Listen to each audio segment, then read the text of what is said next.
Why does hazing exist, and why does it continue despite laws that are in place to prevent it? Part of the problem is that 95% of the incidents never get reported.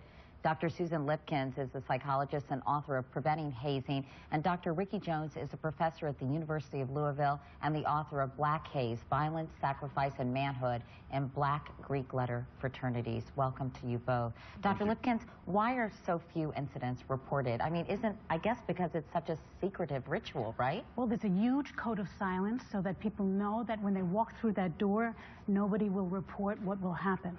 And there's not a system to report. So people think that they will get away with it, and for the most part, they do. And Dr. Jones, I know you've written about differences, racial differences, when it comes to hazing. Can you explain that to us?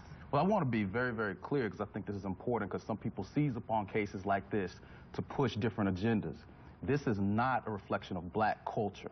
This is a reflection of organizational culture with some groups that are populated by black students or black individuals, but it is not black culture, so this is not something that should be reflective upon the entire race. But what we're seeing statistically, we're seeing basically different levels. Humiliation, alcohol abuse, which is predominant in white Greek letter organizations, and we're seeing physical abuse, which we're seeing occurring in black Greek letter organizations, HBCU bands. Tell us about some of the other rituals that are happening on college campuses and even in high schools across the country that involve hazing of some kind. Well, unfortunately, the most common hazing these days is sodomy, and that occurs in high school as well as in college. We have calisthenics where people are doing push-ups on crushed glass. Then there's huge amounts of alcohol that's being consumed, and many people are dying because of that.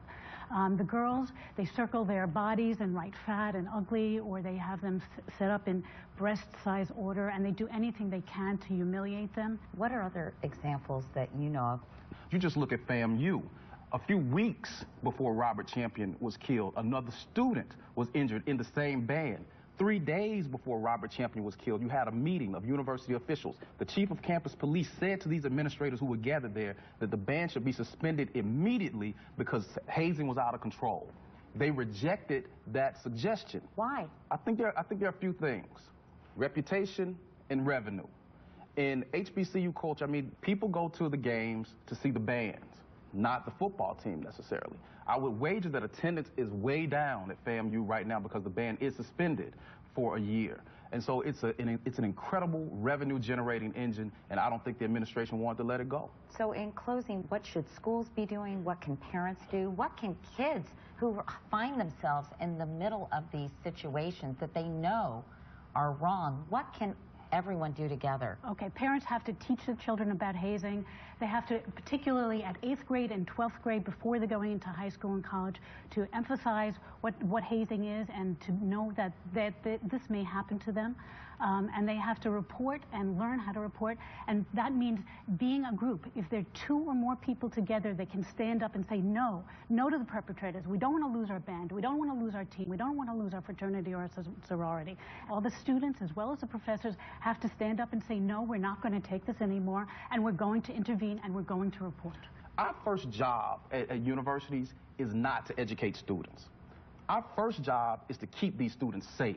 We can't teach dead kids, right? But what we're finding increasingly, the organizations default to preserve themselves, and the institutions are defaulting to preserve themselves too.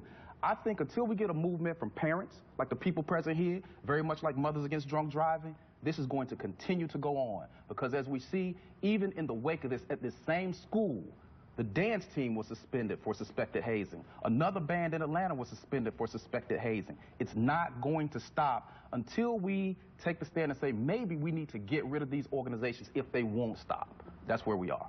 Well, Dr. Jones and Dr. Lipkins, thank you both so much for coming in today. We really appreciate it. Thank you. And as we said, it's the beginning of a conversation, and hopefully it will reverberate on college campuses all over the country. Thank you. Thank you.